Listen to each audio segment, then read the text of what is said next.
issue maybe. Maybe you have not set the random state. Sir, I copy paste the same code Uh, that I written in question paper collab. the answer that you finally put in the portal, was that correct or was that wrong for this OPP? Sir, I don't know because the link is not shared that for checking Okay, I'll answer. just tell sir for this also. Like if the link can be provided for you to check your answers once, so that you can check Yes, it sir. and see if there In is both collabs, I got different answers. So I put the answer for in exam the that I didn't collab link that we have to write. okay, okay. No worries. Just do one thing, Disha. On Monday, I will ask sir to join the session as well, and we will take up all these queries in regarding the OPP in the Monday session. Okay. Then we Okay, because sir. actually sir handles the logistics part, so I don't have much idea about that. So I think sir will be able to clarify, and I'll also inform him from my side about Okay, this. sir. Sure, sir. Yeah, yeah. Don't worry. Just remind me on Monday in the next session. Okay. I'll just tell sir to join in as well. Okay, sir. Yeah. And regarding OPP2, next week we'll have revision on Thursday. Syllabus and all I have already told. That is half pre-processing and half on model building, which will be classification this time. So practice week 1, 2, 3 for pre-processing, and for model building, practice week 6 and 7, which are the classifications, right? That should be enough. Week 4 and 5 of regression, you can skip. Okay, And sir. regarding the end term, all the weeks will be there. And for end term, you have previous year papers for reference, so you can take an idea of what type of questions are going to be there. Code-based questions, not very much on syntax memorizing, but the logic. So if you have practiced all the collabs yourself for all the weeks, you will be able to answer all the end term questions easily. Okay, we'll also have revision for that, so definitely. But just to give you an idea, so that you can start the prep, because now I think after quiz two, the end term phase has started, so you can start the prep simultaneously. Okay. Okay, sir. Yeah. Okay. So let me share the link. Yeah, something on the chat. One second. Let me just check that. Any PYQ for OPP2? I don't have PYQ, so maybe you can ask some students if they have. For OPP, we don't maintain PYQs, so I'm not sure. But I think you'll get a mock. Okay, so that will be there. I think it was there in sheet that was shared by TAs.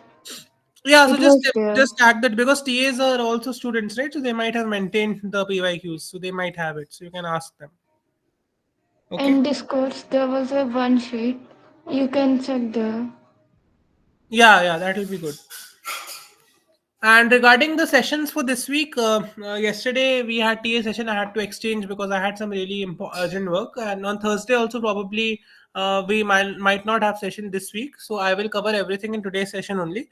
And in case we have a session on Thursday, then we can do some extra like revision for this week or something like that. Otherwise, TA sessions will happen this week as usual. But no worry, this is a very light week, so we'll cover everything today itself. Okay, let's Okay, begin. sir. Yeah, let's begin the session. Let me start the sharing. So, week 11 is actually something a little new for you. Those of you who have done the DL Gen AI course, it will be quite simple for you. Those of you who have not done the course, for you, it's going to be slightly new, but it's very simple. So, what it is talking about is we are talking about recommendation systems, okay, in week 10. Now, what are recommendation systems? Very simple. You all know it. Like if you have watched movies on Netflix or Prime, right? Suppose you watch a movie on dinosaurs, you will get five more movies on dinosaurs which are suggested to you, right? Suppose you watch a movie on fairy tales, again, five more movies on fairy tales will get suggested to you by Netflix itself. Okay, so these are what are called as recommendations. When you watch or when you do something, similar things of that type are suggested to you. That is a recommendation system. Okay, now tell me one thing. If you want to build a recommendation system, what is one thing that you have to think about? Can somebody tell me that? If I am looking to build a system which does recommendations, what do I need to look at? Any idea?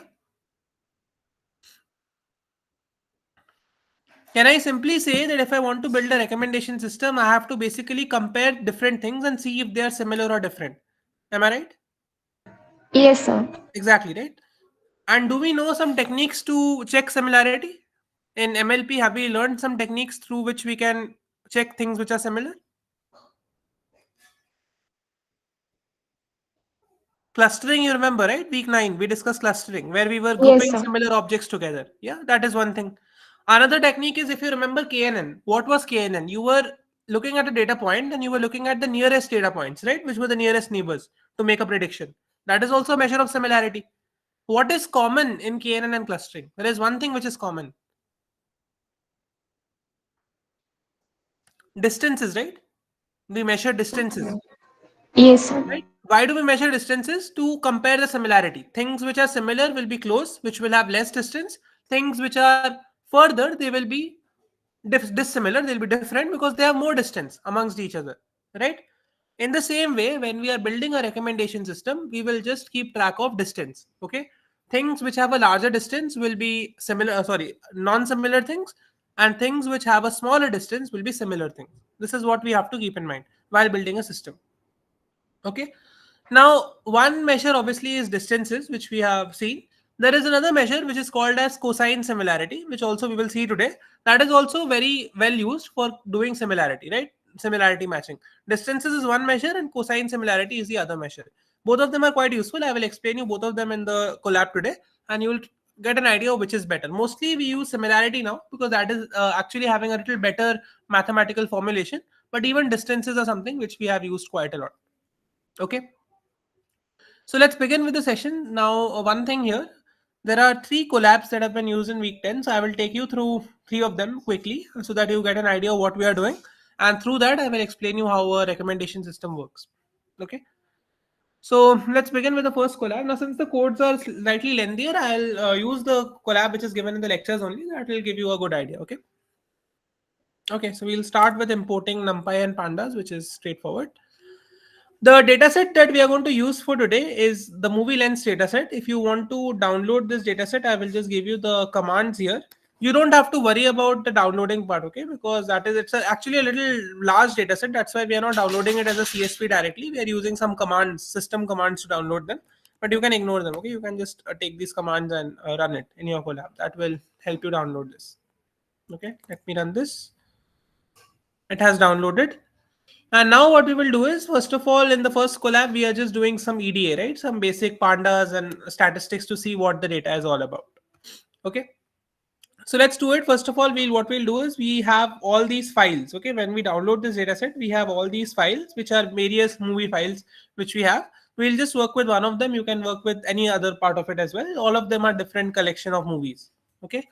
So what we'll do is we'll take this first file, which is ML100, the first file in this system, not the first, I think. Yeah, this one. This one we have taken, the first file, and it has some random movies and ratings, and we will just read it with the help of pandas, right? You can actually ignore these parts of the code as well. It does not matter. It is just naming the columns for neatness. Okay. Sir, what is EDA? EDA is exploratory data analysis, the basic statistics, right? Mean, median, mode, graphs, and all. Okay, Pre-processing. sir. This is another name for pre-processing. Yeah. So let's just run this and we will see that this is our data set which contains user ID, item ID. Now, item ID simply means the movie ID, right? It is the ID of the movie. User ID is the ID of the user who has rated it, the rating which has been given, and the time step. Time step is basically just the date and time when the rating has happened. Okay, simple. So that means, suppose, let's say movie 242 is a dinosaur movie. That user 196, which is me, I have given it a rating of 3. Right? Similarly, this movie, a user 166 is given a rating of 1. So it's a very simple 1 to 5 linear scale of rating, right?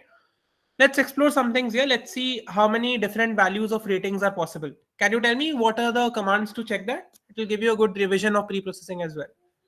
Sorry, sir, what was the question?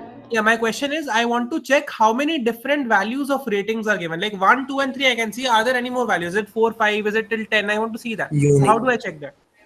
DF of data dot data in bracket.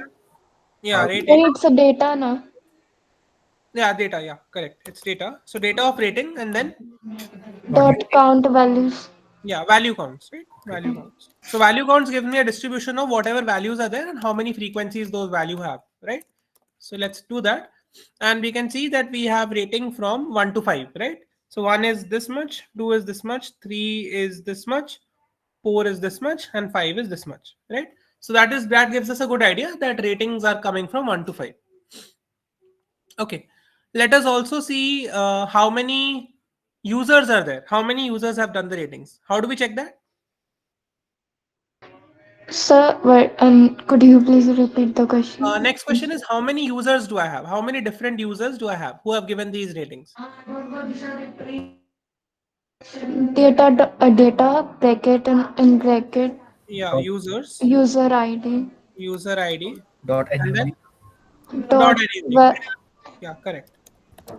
Yeah, value count also you can do, but n unique actually gives you a straightforward formula, right? How many number of users are there? So you can just do n sorry, unique. it's data now. Yeah, sorry. Actually, I have a habit of writing df, so that's why it's quite natural. Yeah. So let's see this. Okay, I think it is like this. Is it? Sir, unique spelling is no. It's Unique spelling. spelling. Thank you. Yeah, 943, right? That means I have 943 users. I can also check the movies, right? How many different movies I have. So I can use the same command and I can just remove user ID and I can see it as item ID, right? So let's see it as item ID.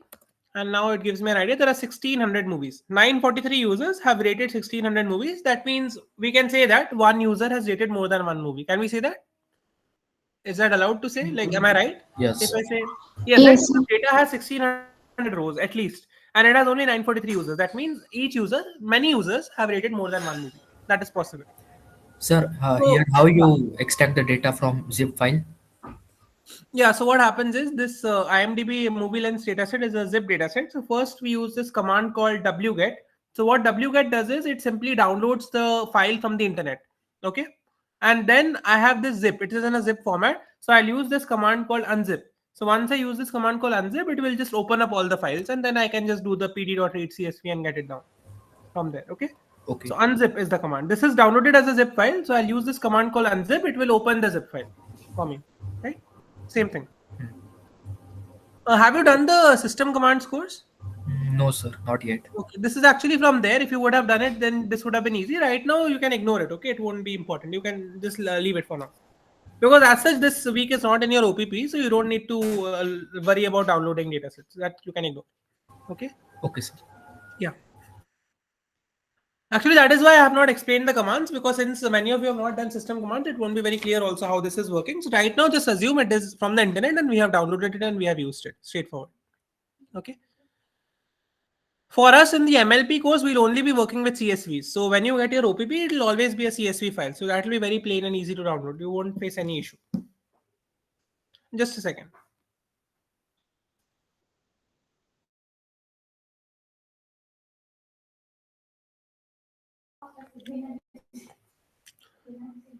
Okay, so I hope this much is clear. So let's see some EDAs that the lecture has done as well. So in the lecture, this is a question. So find the number of users who rated any single movie. So do you understand what this question is asking? It is Yes, basically sir. asking you have to find out how many, like which user rated how many movies. That's what we want to find out, right? So basically that means suppose this user ID 196 has rated 10 movies. Okay, that means I have to find out this count. Suppose user ID 186 has rated 15 movies. I have to find this count. So how do we do it? Any idea? Any function that reminds you of doing this? Like how to get this done? Value count we can use. Value counts. But value count Or is, group by. yeah, value count will do the work, right? Absolutely. Here the approach has been taken using the group by, but actually we don't even need the group by. We can just do value count. So let's check it out, right? So let's take user ID and let's do value counts here instead of this, right?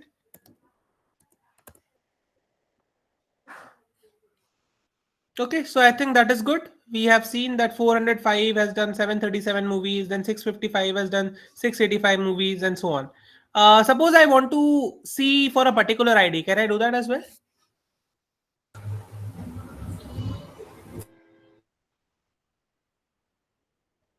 so by giving index. Yeah, we can filter it out, right? If you remember, we have seen a function called sort values, right? Which is basically going to sort the data from ascending to descending or descending to ascending. If we want to see the beginning values, we can even do sort values. That also gives us a good job. As it is, this value counts does the descending sorting, so it's fine. But we can even try it with ascending sort, right? That also does a good job. What the lecturer has, the professor has tried here is that they have grouped this data with item ID. That means every movie has got grouped, and basically on that group we are doing a count of the ratings. That means how many movies, like how each movie, how many ratings each movie has got. So they are basically grouped it by item ID. Suppose I group it by user ID, then you will see that I will be able to check the user wise data as well. ID1 has given 272, ID4 has given 24, ID3 has given 54, and so on. So this is just like the SQL, right? In SQL, you group by something and then you count it out, right? Like for example, how many male students are in the class. So I'll just group by gender and I'll do the counting, right? That will give me a distribution of male and female. Same thing is happening here as well. I'm just grouping by something, either the user ID or the movie ID, and then I'm counting. That gives me the total number of unique values. Right? Are we comfortable so far? It's just basic EDA we are doing. Any questions on this? So here, suppose we have to do for particular index, then we can give index number. I think we can in group by we can give the index number. Yes. So if you see this G is a group object. So here you can do dot groups. I think is the parameter. Yeah, and that gives you the index numbers. See, from here you have to filter it out. So you can apply that this one, right? The index, the iLock. You can apply iLock if you remember iLock, right? Yes, sir. Yes, sir. Yeah, you can apply iLock. I think they have shown one example of iLock also. In the other collab, it is there, so I'll just show you. But you can apply iLock, okay? iLock works with group by. So just apply iLock, just give the index value, and you will get the result from that, okay? Okay, sir. These are some other statistics, so I think you can have a look at them. They have actually tried it with different files. So if you remember all the files, there are many files, right, inside the data set. So they have just read these different files, and with these different files, some different statistics have been done. So let's maybe try this one. So let's read this file. So what this file has is it has genre. Genre means the type of movie, right, which is horror or adventure, fiction. That is the genre. They have genre and they have an ID given to each genre. So that means unknown is ID 0, action is ID 1, adventure is ID 2, animation is ID 3, and so on. So not very useful. Like what can we do from here? We can't do anything from this actually. Can we do anything? Anything we can analyze here? Nothing, right? It's just a name and ID mapping. We can't do any analysis on this. No, sir. This one we can check this file. So in this file, what we have is we have the user information. So for all the users who have read it, we have data on the users, right? So we have the user ID, we have the age, we have gender, occupation, and zip code. So we can try something out. Let's say I'll give you a question. Maybe you can try it out. It'll help you revise pandas as well. So find out the number of female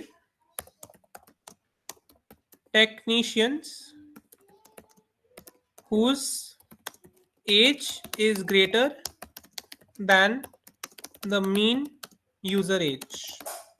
Okay, this is the question. Can you, anyone of you, try and give me a solution for this?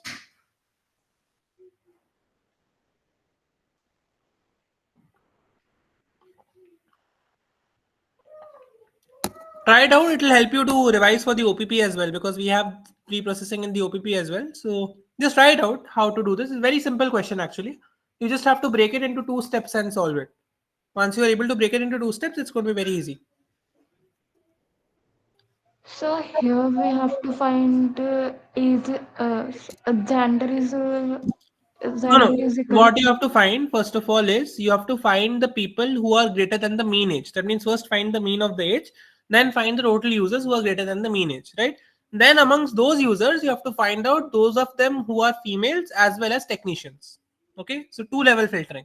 First filter Okay, on sir. the mean age, then filter on the gender and occupation with some AND function, right? That will give you the final solution. Okay, sir. Data of is sorry, it's user now. Yeah, first let's find the mean, right? Let's break it Yes, out into steps. That will be easy. We can do it in one line, but it's always better to break it into steps, right? That helps yes, avoid. sir. So let's find the mean age, right? So mean age will be user User of age dot mean, right? dot mean. Yes. Yes, So sir. that is the mean age. Now let's find out. Let's find out user one. Let's call it user one. This is equal to user User such of that user user of Gender. gender. No, let's first find out just about the age. Let's see user such that user's age, right? So age is the variable, right? One second, let me write it again. User's age is greater than the mean age, right? Which is this. So now we have only those users whose age is greater than the mean age. Okay. So if you see, these are all the users. Now we have to find out gender is female and the occupation is technician.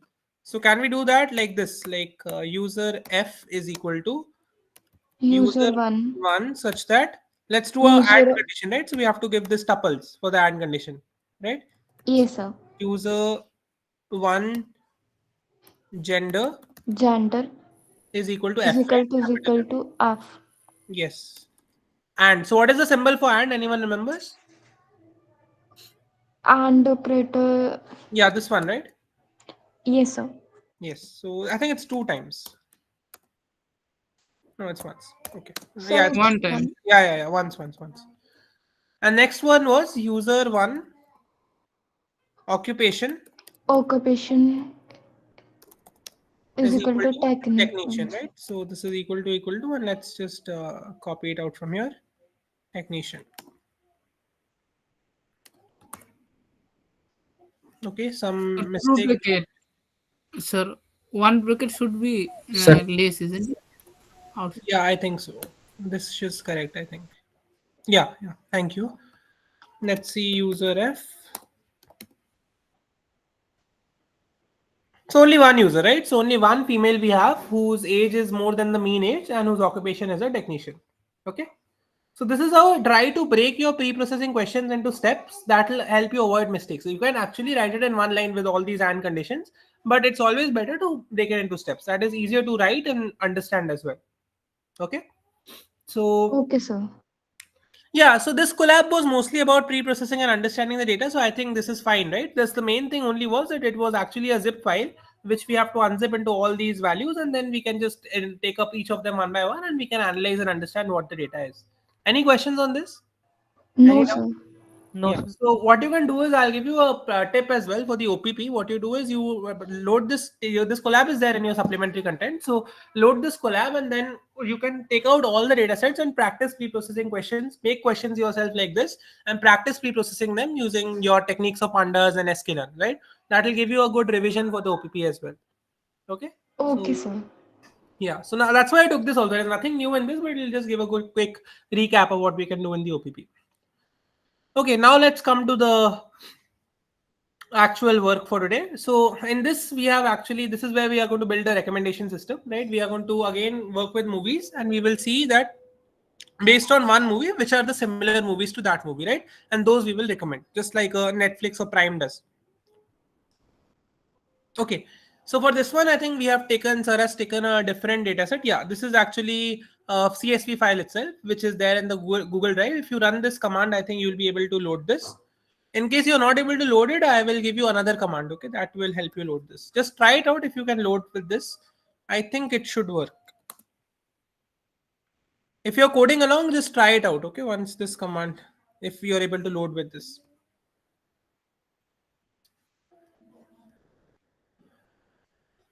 Okay.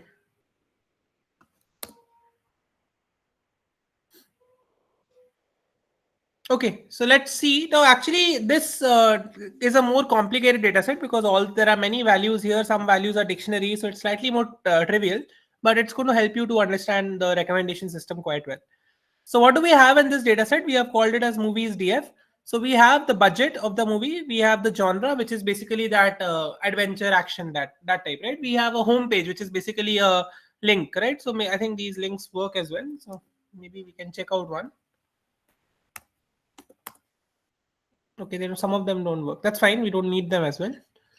Then we have some ID. Okay, then we have some keywords in the movie.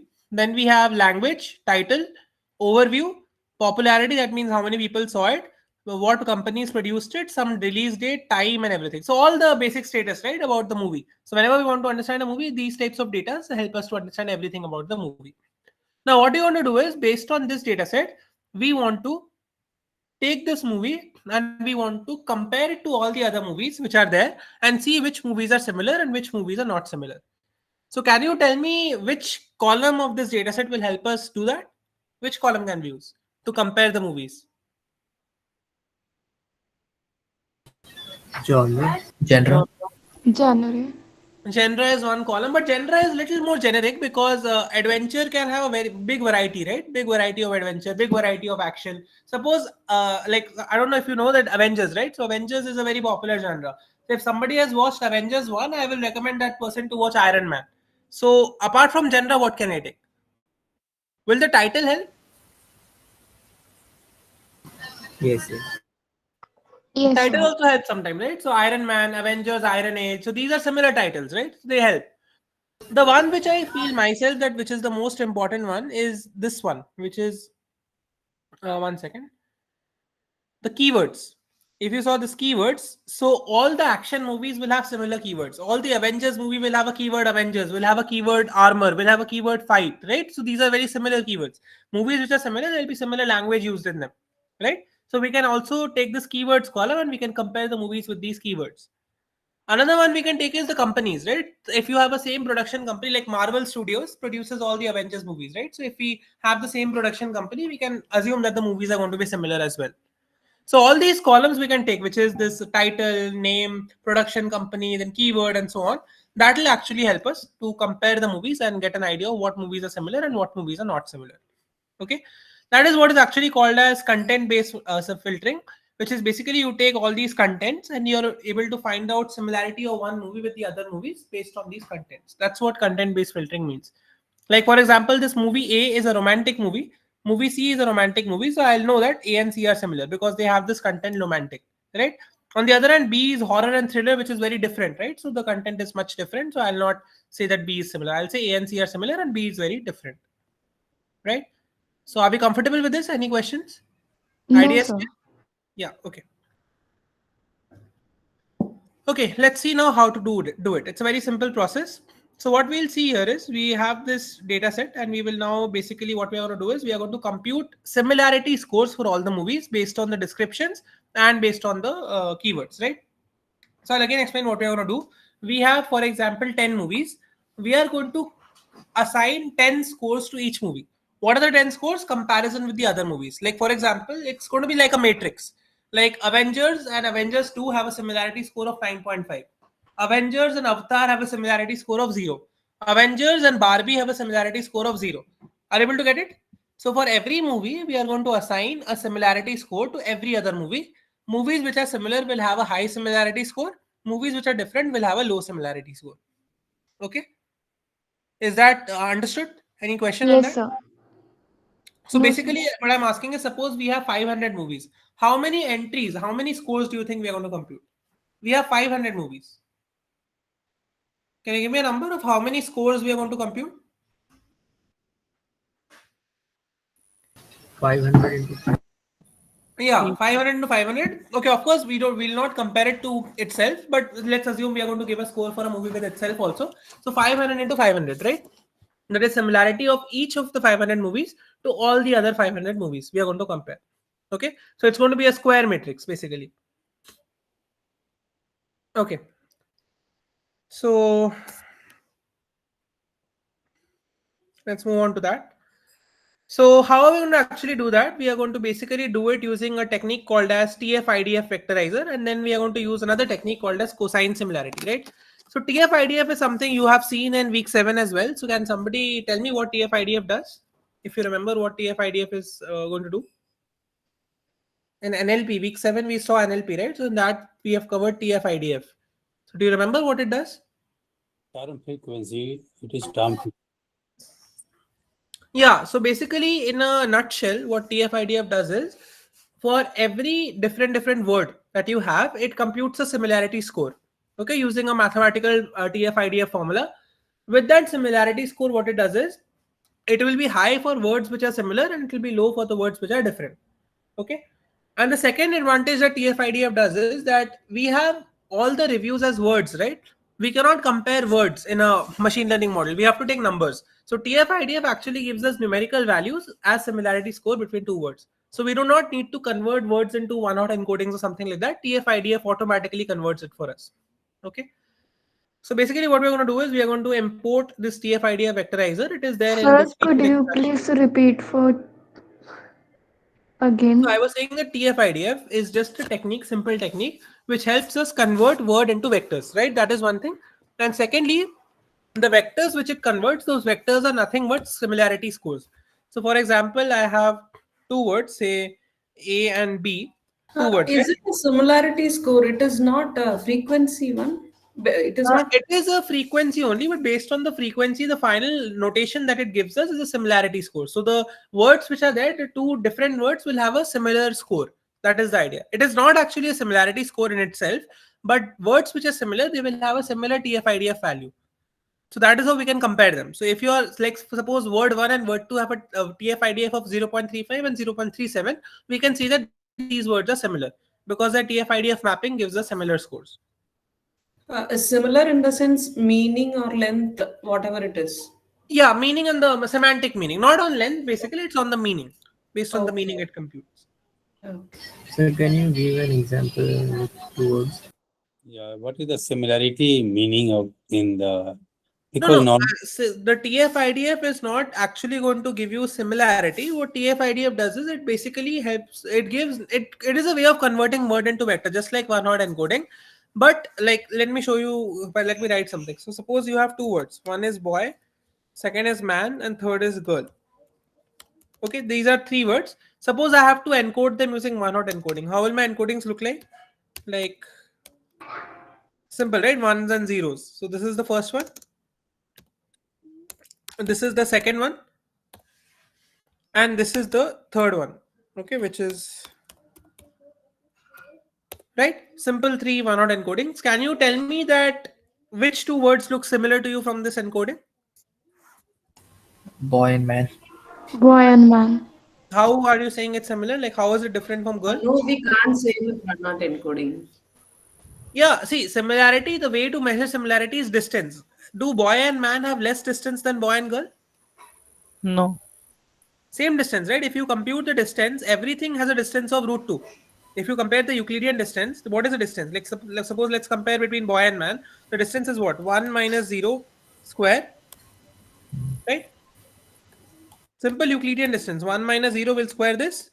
Then we will add again 1 minus 0 square, and then we'll add 0 minus 0 square. So you will just in the end come up with square root of 1 plus 1, which is root 2, right? In the similar way, when you compare distance between boy and girl, same distance again, 1 minus 0 square, that is root 1. Then you have 0 and 0, that is 0. And then again you have root 1. So root 1 and root 1 becomes root 2, right? So all the vectors which you see by one-hot encoding, they are having the same distance. What about the magnitude? What is the magnitude of this vector? Same. All has one. All have 1, right? All the magnitudes of these vectors are 1, 1 and 1. So both by magnitude and by distance, all the vectors are same. So I'm not able to say boy is different from man, or boy is different from girl, or man is different from girl. I can't say anything, right? All the vectors are same. There is no difference between them. So there is no semantic meaning that this one-hot encoding has been able to capture. So to get rid of this, what we do is we use techniques like embeddings and techniques like TF-IDF. TF-IDF also is an old technique, but since you have not done DL, we will be covering that in this course. Embeddings are the actual techniques which we use now. But what does TF-IDF do is, again, you take these three things. There is a mathematical notation. Let's not get into that right now. But what it will do is it will basically give me embeddings like this. Okay, you will see how it's different. Okay, so 0.3, 0.4, 0.5. For man, I will get embeddings like this: 0.33, 0.41, 0.43. And finally, I will get for girl, I'll get different embeddings. Let's say 0.11, 0.17, 0.09. So can you now say which two words are similar based on these embeddings? 1 and 2. Yeah, boy and Yeah, man. because if you compare distance of this and this and distance of the third one, obviously the distance of the first and second are much lesser, right? Because if you see, all the values are much closer. Whereas for the first and third and second and third, all the values are much more different. And even if you see the magnitude, let's say the magnitude for this one is x, this one is also going to be somewhere like 0.9x, right? Very near to x. because all the vectors are very similar. But for this one, it's going to be very different, right? It's going to be some y, something very different. So now I can say that all the words look different. And apart from that, the words which are similar will have closer values, and words which are different will have different values, right? More farther values, right? So TF-IDF in this way, how it does it, we will discuss it some other day maybe, because today it's not a part of like this course to compute it, but just to get an idea, that's what we have to do. The idea is that when you do the comparison by TF-IDF, it gives you a good semantic meaning. That means the words which are similar, they will have embeddings and vectors which are very similar, whereas words which are different, they will have very different embeddings. That's the idea. It is not giving any similarity score as such. It is just giving us vectors which assume to be similar under the circumstances when you have used TF-IDF. That is the idea. So are we able to get it now? Any questions? Any doubt? No, sir. Okay, so that's good. So coming back to our problem, we are now using this TF-IDF. So how to use TF-IDF? It is available inside this talk library called as feature extraction. So sklearn, as you know, has multiple libraries, right? So feature extraction is one library. It has another sub-library called as text. So you do sklearn.featureextraction.text, you will upload this, you'll import this TF-IDF vectorizer, right?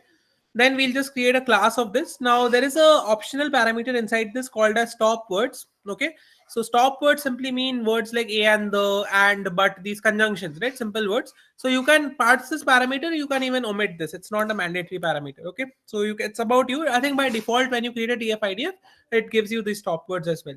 There is no use of it, so you can ignore this parameter completely as well. English is the default. Yeah, English is default because it works on the English language by default, right? And it knows that which words to ignore for English language. So that's why it is by default. Actually, TF-IDF is a very old technique. In sklearn, we don't have advanced neural network based techniques for doing these jobs. That's why we are using TF-IDF. Otherwise, TF-IDF is now of no use in the industry. We don't use it anymore. But sklearn has not updated it. So that is why some of these old parameters are still available inside it. See, actually, this job of recommendation, this job is done using neural networks, but with this, the point of it to be included here is that this job of recommendation can be even done without using deep neural networks. So can actually do it with simple machine learning techniques as well. The accuracy is going to be definitely lower for simple machine learning techniques, but it still works. So sometimes when we don't have these GPUs and everything to train neural networks, we can use simple techniques like this and still build up systems which are able to process language quite well. That is the objective. Okay, so Okay, sir. yeah, so then what we are going to do is, again, obviously it's a pre-processing, right? So in pre-processing, we have to always do fit transforms. So if you remember, for standard scaler, for the imputer, always, or the encoder, we always do the fit transform, right? Because it's a pre-processor. So what we do is we simply do a fit transform, and on these movie reviews, okay, on this overview column, and then finally we see the shape. Now tell me one thing. The shape of this matrix is not square. So what does this mean? Should it have been a square matrix or should it not have been a square matrix? Pardon? The TF-IDF, like, let's just see the matrix itself. 1 second. So what we have done is we have imported the TF-IDF and then we have applied this TF-IDF into this movie, right? The movie overview column. And we are seeing this matrix. But this matrix which you see, it is not a square matrix. It is like this. It is 4803 rows and 20,000 columns. So is it fine or should it have been a square matrix? Sir, it's square.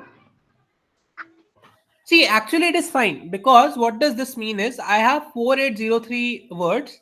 Okay, 4803 keywords are there. And I store the embedding of these 4803 keywords in 20,000 dimensions. That means, for example, for a word, let's say man, the embedding is now like this: 0.1, then 0.33, 0.45, and this like this, you have 1,000 entries for the embedding, right? Like this. Similarly, for a word like woman, again, the embeddings will be stored in this 20,000 dimensions. Okay, that's the meaning. So this TF-IDF matrix which you see, it does not have to be a square matrix. It just simply means for all the words, we are storing each word in these many dimensions. The embeddings are being stored in these many dimensions. That is the idea. Okay. So being a square matrix is not mandatory when you are creating embeddings using TF-IDF. That is the main point. Okay. That simply means Yes, sir. the embeddings are quite long. We are storing more detailed embeddings. Generally, storing embeddings in more details, like 20,000 dimensions, 30,000 dimensions, it is very common and it is a good thing, because more lengthy your embeddings will be, more accurate they will be. Okay, so the accuracy and the semantic meaning will be captured in a much better way when we have lengthy embeddings rather than short embeddings. But there is a disadvantage also. Can someone tell me what the disadvantage is for storing it in such big spaces? It will take so much space. Space and time, right? Again, the storage will be difficult. It will take you more of your CPU and GPU resources, which is going to be bad, right? So there is a disadvantage. But for now, it's fine. We can work with this. It's okay. Okay. So I'll repeat what we have done. We have this simple movie overview column. What we have simply done is we have applied a TF-IDF vectorizer on this, which has basically helped us generate and convert all these reviews into embeddings, right? The embeddings are of 20,000 dimensions. And since we have used TF-IDF embeddings, we will assume now that all the similar words and reviews will have similar embeddings, whereas all the different words and reviews will have different embeddings. So that we have understood. Okay. Pardon, once again, sir. Yeah, I was telling that what we have done is we had these movie reviews. Now we have which was in text. So now what we have done is we have applied TF-IDF vectorizer on these reviews, which has basically helped me to get an embedding for each of these reviews. And since we have used the TF-IDF, we will assume that all the similar reviews will have similar embeddings, whereas all the different reviews will have different embeddings, right? Because we have used TF-IDF, which actually helps us capture the semantic relation very well. Okay. So now what we have is we have this output right now, which is this TF-IDF matrix. And this matrix is just again the reviews only, but encoded and with the similarity, where all the words, all the reviews which are similar, their encodings will be similar, whereas all the reviews which are different, they will have different encoding. That is the idea. Okay. Now what we have to do is we have converted all the encodings into embeddings, right? But what is left? What is our job done? Are we done with recommendation system, or do we have to do something else as well? I have a question. No, sir. Till now we haven't done. So basically what we have done is we have created embeddings out of the reviews. That is done. But now the main job is left, right? We have to see which of the embeddings are similar. That we have not seen, right? We know that similar words have similar embeddings, but we have to find out which ones are similar. Because I have to in the end see, in the end in a recommendation system, suppose I say Avengers, the output will be 5 more movies which are similar to Avengers, right? That I have not done. I have not yet done the job that which movies are similar to which movies. That I have not done, right? I have just got embeddings. So now what we have to do is we have to compare these embeddings and we have to find out which embedding is similar to which embedding. That is the next job, right? Once we are able to do that, we will be able to finish the job, right? Now to do this, there are two ways. One way is a simple one where you basically you have these TF-IDF embeddings and you just capture the Euclidean distances, right? And suppose I say I want to compare, I want to recommend 5 nearest movies. So for every movie, I'll just take Euclidean distances to the nearest 5, and whichever 5 movies have the least distances, we can take them as the output. Am I right? Is that the correct way of doing it, or something is missing? Sir, what was the way? No, I'm saying now we have, see, we have done TF-IDF, and after doing TF-IDF, we have the embeddings for all our movies, right? The embeddings. Now what we have to do is we have to compare these embeddings and see which embeddings are similar. Whichever embeddings are similar will be the similar movies, right? So one way of comparing these embeddings is that you basically compare distances between the embedding vectors, right? Whichever embedding vectors will have less distances, those will be our similar movies. So can we say if I want to find out 5 similar movies to Avengers, I just have to calculate the distance from the Avengers embedding to all the other embeddings and see which are the least 5 distances. Am I right? Yes, sir. Yes, sir. Yeah, right? Because we have to just take distances from the Avengers embedding to all the other embeddings. Which of the 5 have least distances? Those are actually the embeddings we want to work with. Simple, right? That is one way. And you simply take the Euclidean distance. That is also fine. You can do it by that. But actually, there is another better metric, better mathematical metric, which is there to compare similarity. And that metric, again, those of you who have done DL will know, this metric is called as cosine similarity, right? So what does cosine Yes, sir. similarity do? Cosine similarity simply just assigns a value between 0 and 1. If the value comes out to be 1, then the embeddings are similar, like close to 1 means similar. If the value comes out to be close to 0, that means they are different, right? How do you actually compute cosine similarity? We can see it in a quick vector form. Like suppose you have two embeddings. Let's say man, which is, we just take simple one hot encodings for now, and woman, which is this. So what does cosine similarity do? First, it computes the dot product between both of them. So can you tell me what's the dot product between these two? 0, sir. 0. 0, right? So let's just maybe take this. Tell me now, because with 0 again it will become very easy. Let's take 1, it. sir. 1, right? 1 into 1 plus 1 into 0. So 1 is my dot product. Then what it does is it computes the magnitude, these norms, right? The magnitude of both the vectors. So let's compute the magnitudes. Can you tell me the magnitudes here itself? Root 2, right? For the first one. Yes, sir. Root 2 and second one 1. 1, right? Now what it will do is it will do the division of dot product divided by norm of A into norm of B. That means it is going to be 1 divided by root 2, right? Root 2. Root 2 is 1.41, so it's going to be 1 divided by 1.41. So how much is this going to be? Let me just calculate this.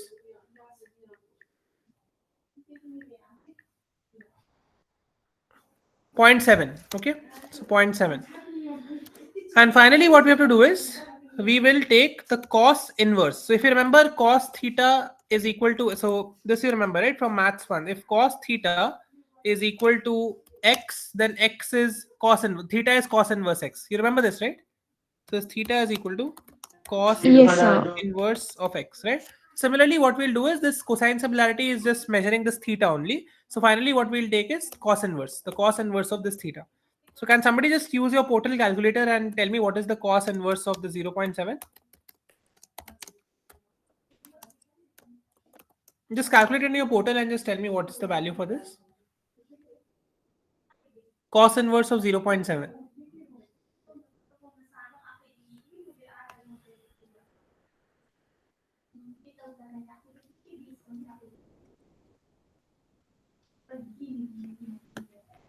Yeah, any value? 0.79. 45.57. 45.57. Okay, let me also just check it once. 0.57. This is, we have to compute it in radians, I think. Yeah, radians, sorry, degrees. We have to compute it in degrees. So 0.7, and let's do it 1 second. 0.7 cos inverse. Yeah, 0.79. Okay, this is the value. In radians, in degrees, you have to calculate. Okay, so it's 0. Sir, I have calculated in degrees only in scientific calculator. No, this one means, okay, in radians you have to calculate. That means, sorry, in radians. Okay, radians you have to calculate. Okay, It's sir. radians. Yeah, yeah. Actually, I got confused in the calculator. It's radians. Okay, radians. So it's 0.79. See, the idea is the cosine similarity will always be between 0 and 1. Okay, so the value that you get should be between 0 and 1. Okay, 0 means dissimilar and 1 means similar. Okay, it goes like that. Just like correlation. Okay, so it's very similar to correlation. Okay, so Okay, sir. 0.79 is our value. That simply means that the two embeddings which I've given here are pretty similar, right? And if you see that that is actually true. If you see the two embeddings, one is 1, 1 and second is 1, 0, that they are mostly similar. Only this one value is 0 is different. Rest all the values are similar. Okay. So this is what basically cosine similarity does. This was just to show you how it works. It just takes two vectors, okay, and then it first computes the dot product of both of them. Then it divides by the product of the norms of both of them, and finally takes a cos inverse of that, which gives you a value between 0 and 1. For similar vectors, the value is going to be high. For different vectors, the value is going to be low and close to 0. That's the idea. Okay, this is just another metric to compare similarity, just like distance. This is more used because the similarity scores that this metric gives us is generally more accurate than distances. Okay, it gives us a better idea of similarity than distances because it measures angles actually. Okay, so are we comfortable with Yes, it? sir. Yeah, it's a very, you don't have to remember the formula or something. You just have an idea of how it works. Okay. Yeah, and calculate it in radians. Okay, that was something important. Make sure that because the value has to be between 0 and 1. In degrees, you'll always get larger values. Okay, sir. Okay. So now let's come back to the problem. What we have in our problem is we have this TF-IDF matrix where we had these 4,800 reviews, and we now have embeddings for all these 4,800 reviews. So what we now need to do is we need to get a new matrix which will give us the cosine similarity of each movie to every other movie. So can you tell me what will be the dimension of the similarity matrix that we get? We have the reviews that are there. We have to now do the cosine similarity and get a final matrix which contains the cosine similarity of every movie with every other movie. So what is the way of doing that? Like, what is the dimension of the matrix that we'll get? TF-ID of dimension is this, okay, 4803, comma 20,000, something like that. So what will be the dimension of the cosine similarity matrix? That is the question. Yes, exactly, right? Because cosine similarity means what? You are comparing each embedding to every other embedding and getting a score. Since there are 4803 embeddings, I will compare it to 4803 embeddings, and that will be my final matrix, right? 4803 cross 4803. Okay? For every movie, I'll have a similarity score to every other movie. That's the idea. So how 4803? Could you please explain? See, I when you will. did the TF-IDF, you got a final matrix of 4803, 20978. What this means is there are 4803 movies whose embeddings we have got, and the embeddings are in the dimension of 20,000, right? The vectors are 20,000 dimension vectors. Now I want to compare the cosine similarity between every movie. So how many movies are there? There are 4803 movies, Yes, sir. and I will compare it to 4803 movies. So what is the matrix 4803 cross 4803, right? You get a score for Yes, every sir. movie to every other movie. That's what we want. Okay? Hello. Yes, sir. Yes. Any question? 4803. Am I audible? Yes, yes, you're audible. 4803, yes. This 4803 is the number of reviews or number of movies? No, each movie is in one line of review. So it's a number of reviews. Yes. Same thing for now. Reviews. This We're not talking about movies, the reviews, number of reviews. But each review is for one movie. So that is equal to number of movies only. each review is for one movie. Yeah, every movie, it's not actually a review, it's a description. So every movie, one line description of each movie. Okay. And 20,000 something, that number is the number of columns, no? Yeah, that is the size of the dimension of the embedding, number of columns. Yes. So we are storing the embeddings in 20,000 dimensions. That means 20,000 values for one vector. We are storing. Okay. After storing, we will get 4803 rows And 20,000 columns. and Yes. 20,000 columns. Yes. Then how we are getting this 4803 into 4 into No. 4803 into 20,000 is the embeddings for each movie, right? Now what we want is we want to compare the similarity between every movie. That means every movie will have a score of similarity with every other movie. So it is going to be 4803 plus 4803, right? Where every movie is a row and the column will now be the scores to every other movie. And every other movie is also 4803. So you're going to get a square matrix, right? 4803 cross 4803. for each and every movie, right? Yes, yes. So we are transforming one matrix which has the embeddings into another matrix which compares all the embeddings. Okay, that is what we have. The So like, that will be like a comparison matrix. yeah, cosine similarity will be the comparison. So it's going to be like, let me write something and show that may be easier to understand. For example, we give some smaller dimensions. So for example, we have three movies. Okay, movie A. These are the TF-IDFs I'm talking about, and this has some TF-IDF embedding like this, right? So some embeddings are given for movie A. Similarly, we'll have some embeddings for movie B as well, right? So we have movie B, and it also has some embeddings like this. This is our TF-IDF, which we have already done, okay, to get the embeddings. Now what we want is we want the cosine similarity between A and B. So we'll now have a matrix like this. It will have A and B here. It will have, like, let me maybe write it a little inside. It will have A and B here. And the square matrix will give me the similarity. Similarity between the movie and itself, obviously, it's going to be 1 because it's same, right? This and this also is going to be 1. And this will actually contain the similarity between A and B. So for example, the vectors between A and B give me 0.73 similarity. So I'll have 0.73 here and I will have 0.73 here. So we had a 2 cross 3 matrix, which were the embeddings. We have converted this into a 2 cross 2 matrix, which is basically comparing the similarity between each movie to every other movie. That's what we are doing now with 4083 numbers. And this will be a square matrix and diagonal will be same, right? Yeah, diagonal will be 1 because each movie will have the same similarity with itself, right? So the embedding will give me 1, same value for the same movie. Diagonal is comparing one vector to the same vector, right? So when you compare two same vectors, then the similarity score will give you full marks. So you'll get 1 for that. and all the non-diagonal values, they will give me the values for the different movies, the score for different movies when we compare them. Diagonals will be same value. Which one? Upper diagonal and a lower diagonal. No, lower diagonal is not going to be same because this is just 2 movies. That's why it's same. When you have 3-4 movies, then the lower diagonal will give you different values, but upper will always be same because upper is just comparing the same thing, right? A, B, B, C, C, and so on. That will be same. Value of A, B and value of B, A will be same, no? Yeah, but that is not, correct. It will be similar. And actually, you can say this is going to be a symmetric matrix, right? It's going to be symmetric. Matrix, upper diagonal and lower diagonal. Yes, it's symmetric. Yeah. Sorry, I just mistook that. Yes, it is symmetric. Yes, symmetric matrix. Okay. Yeah, because AB and BA is same, right? So we'll get the same thing for all of them. We are taking 4803 into 4803. Yes, 4803 into 4803, and that is going to be a symmetric matrix. All the values will be symmetric. Okay, fine. And the metric for the symmetric for this matrix is cosine similarity, where we are taking 2 movies at a time and comparing the similarity between each of them. Okay, so let's try to do it with sklearn. So sklearn has this metric as well. So now one important thing for cosine similarity, it is actually a pairwise metric because it takes 2 vectors, right, to compare the similarity. So when you do sklearn.metrics, you will not find cosine similarity. It used to be there earlier in the metrics library only, but now they have added a new library called sklearn.metrics.pairwise. Okay, and inside that we have the cosine similarity. Okay, and how do you get the cosine similarity? You simply do the cosine similarity and you supply the matrix 2 times. So why do I need to supply it 2 times? Can somebody give me an idea? Why am I writing this 2 times? Why not once?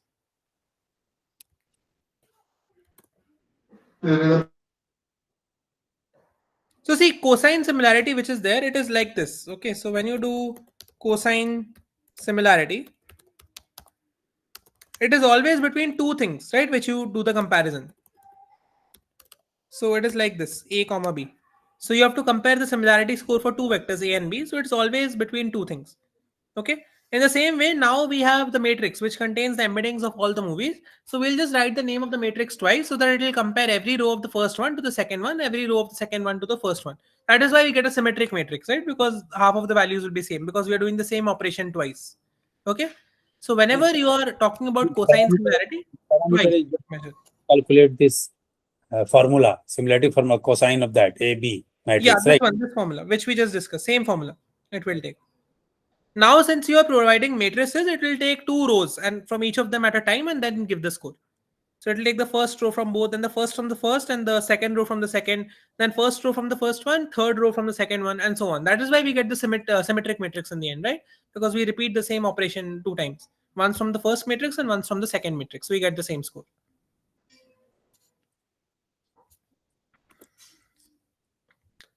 Okay, so now if you see the shape of this cosine similarity will be 4083, 4083. We can also, I think, see some of these scores. So cosine sim, let's call this. And you can see these scores, right? So basically diagonals are all 1, right? Which we just discussed because all the movies are same as itself. And all the other elements, you see some similarity scores. When these scores will be high, that means those movies are similar. When these scores will be low, those movies will be different. Okay, let me see if we can actually put them inside a data frame. Maybe that will help you to visualize this better. Yeah, that is better, right? So what you can see is for every movie, I'm comparing it to every other movie. And for each of the similar ones, the same movies, I'm getting the score of 1 because the embeddings are same. For all the other movies, I'm getting some score. That means this movie 0 and movie 1, they get a score of 0. That means there is no similarity at all. Movie 0 and movie 3, they have some similarity, right? If you compare from here, let's say movie 4800 has some similarity with movie 2. Okay, little more similarity with movie 1. So I have a fully composite score, right? From all the movies to all the other movies, I have a full similarity score which is there. Of course, none of the movies are very similar, but there is some tone of similarity which we can find out from this matrix. Can we agree to that? Any doubt on that? Is this clear? How do we find this? Yes, sir. Okay. This method, the similarity method we are calculating here. Yes. This TF-IDF. So no. TF-IDF converts the reviews, the words into the vectors, right? Then we do cosine similarity to get the similarity score. We are calculating our similarity, na? Can you repeat once again? Voice actually broke a bit. What is the basis of similarity? Similarity, the basis is the review only. Yeah. See, three things are happening. First, we have the review in text, right? Then Yeah. that text is converted into a embedding vector by TF-IDF. Then we have the embedding vector for all the different reviews. Then we do cosine similarity, and one by one we pair each of them and get a similarity score, which we get inside this matrix. So three-step thing is happening. Text review. Step is 3, but the basis is only the review, right? This is only the review. Yes, only the review. Only the review. We are doing different calculations to get the closure score, right? Yes, exactly. Okay. So whether other thing, this is correct, whatever we are guessing or predicting, that it is correct on the basis of the review. It is fact. No, it is based on the review. It is based on the review. But generally, this technique of TF-IDF and similarity, it gives us good estimates when we are comparing any text, right? Any sort of text when we are comparing, it generally gives us good estimate, like 80 to 90% accurate estimates we get. Okay. The actual technique of doing this is using deep learning and neural networks, but since that we have not done in this course, so we are using it. This was a traditional method. Earlier, this method used to be used, but when neural networks came, then we got models which have 99% accuracy of comparisons. These are around 80 to 90. They are slightly less accurate, but still they do a good job. Okay, got it. Other techniques are there. We are learning. Yes, they are there. Much better techniques than this are there. But traditionally, this was used and fairly did a good job in the beginning. Okay. Actually, this is just to demonstrate that the machine learning techniques which we use, they can actually be used in large scale projects even without AI and deep learning. That's why we have this week, because this is quite a large scale thing, right? Like Netflix recommendation systems, the book recommendation, Amazon recommendation systems, all these work on some sort of the similarity scores only. Of course, those are more AI and neural network driven, but still at the basic scale, if you actually take this method also, you will still get some accurate results as well from this. Okay, that's why we have included this in the real life also they use it, right? Yeah. Initially, like in the 2015s to 20s, in that era when AI was not there, this was the primary method which was used for recommendation systems. Now they have upgraded it and made them better with the AI techniques nowadays. In the financial market also the same kind of things you use, like share markets. Yes, definitely. Like you take a stock and you get the embeddings for that stock, and then you take another stock and see which two stocks are trading similar, right? So that also we can do with these techniques. Based on the prices, right? Based on the prices, yes. Based on prices, the trend and everything, we can get these things done with that as well. They are mostly used in text comparisons, but even for those we can do. It does a good job. Okay. Yeah. Okay, so I think that was mostly it. We have one more step, that is basically finding out which reviews are closed, but that is pretty simple. So what we know is that all these movies that are there, we have this matrix, right? This cosine similarity matrix. Now what we need to do is we need to just write some function that will help us to filter out the 5 closest ones, right? That means, for example, I want to take this movie 1 and I want to tell me which are the 5 most similar movies for movie 1, which I recommend, right? So I have to just take up this row and find out the highest 5 values. That is it, right?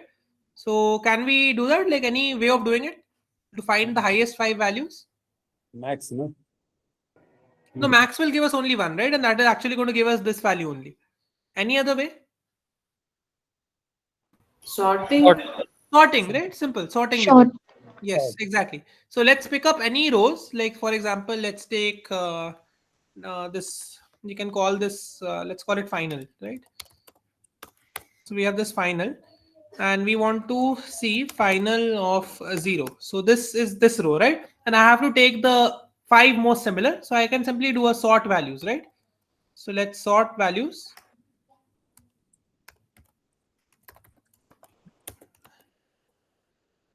And I have to do, okay, can somebody tell me how to descending sorted? What was the parameter? If you remember from week 1. Ascending from. Yeah, ascending is false, right? Ascending by something. Yeah, by also we have to do, but there is no by. There's only one parameter by default. So this is fine. We can ignore the by part because there's only one column, right? So there is no requirement of by. Actually, you don't even need to do ascending. I want 5 similar movies, right? I already have them. These are the highest ones. It already by default does it from ascending to descending, and you see the 5 highest scores are given. So I can say that, right? From movie 0, the most similar movies are 1341, 634, 2130, and 3064. We can take tail also, no? We can check tail also. Yeah, actually, that is a easier way of doing it. Yes. Go to downward. Okay, you're talking about tail after sorting, right? Yeah, we can do that. Yes, that Yeah, we can after do. sorting. Yes, and actually let's do 6 because the first one is not useful, right? This is the same movie. Let's do 6. So Yeah. now it will give us 5 similar values, right? These are the ones. Similarly, let's try for movie 2. Let's say we want to find out for that. So for this one, 1343 is most similar. 40713162, 11717, and 11. These are also quite similar, right? So in this way, we can actually, for any movie, we can find out which movie is actually the most similar to that given movie. We can Correct. also find out the most different ones. So if we do head here, we'll find out the ones which have least similarity, right? And that will be the most different movie, like Barbie and Dinosaur. These are most different things, right? So those will give us very low similarity. So all these movies are absolutely no link to movie 2, right? Similarly, more will be there, of course. Zero score simply means that the similarity is absolutely less. There is no hint of similarity between these movies at all, right?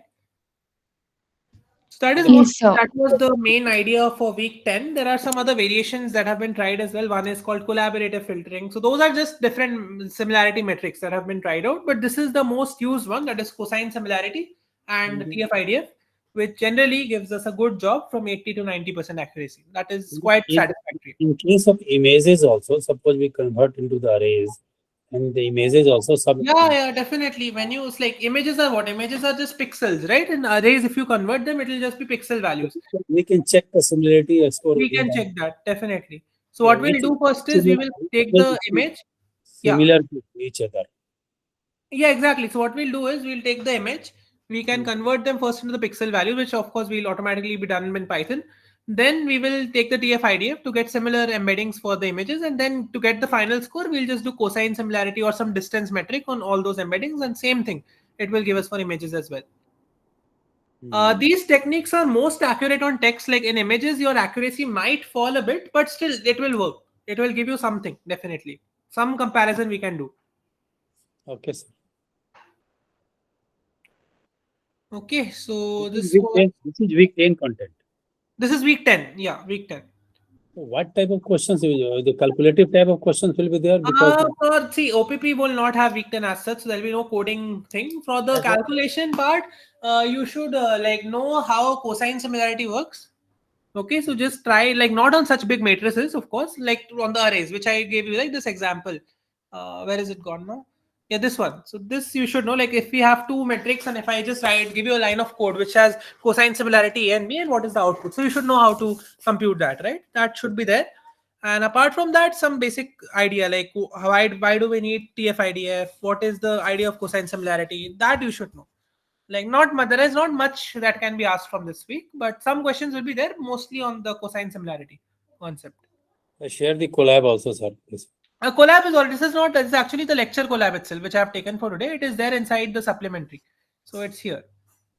Today I did not create a collab because the dataset was actually preloaded here. That's why I just took this one. So just open this collab resources. In the And supplementary.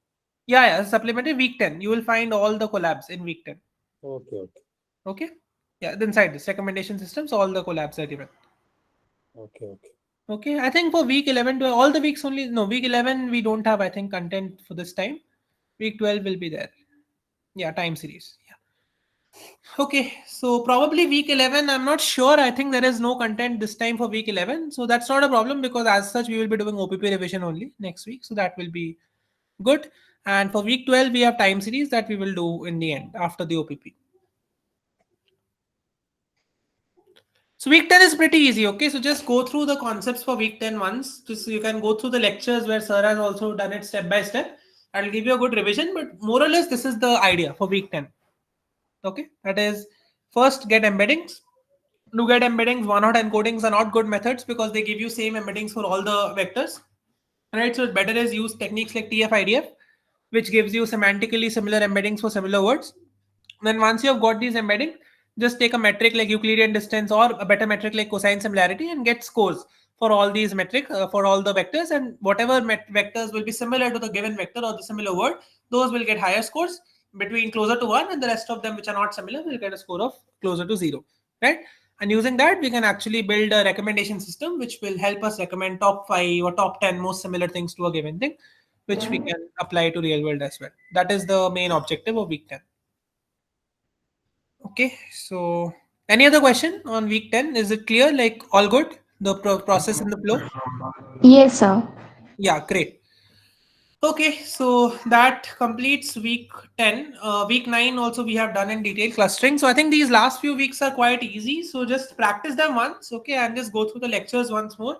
That will give you a comprehensive idea and you should be ready for the end term with that, okay?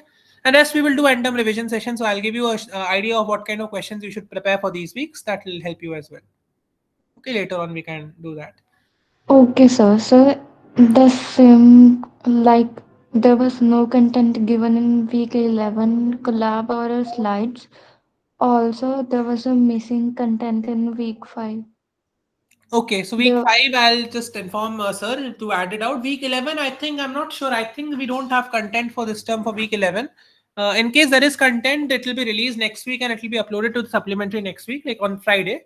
Okay, but I think this week with this term, we don't have week 11. It was merged into some of the earlier weeks. okay, sir. So it is, you can take it up as an OPP revision week. If no content comes as it is, it's your OPP week, right? So you can just practice for your OPP during that time. Yes, sir. Yeah, and we will have the OPP revision sessions next week as well as the pre-processing session that will also be taken up next week, both of them, so that you get a comprehensive idea of both of them during the OPP practice. Like that will be helpful. So that we will do for sure in next week. And apart from that, week 12 will be done Thursday, in the end, right? Yeah. on Yes, sir. Thursday, what are we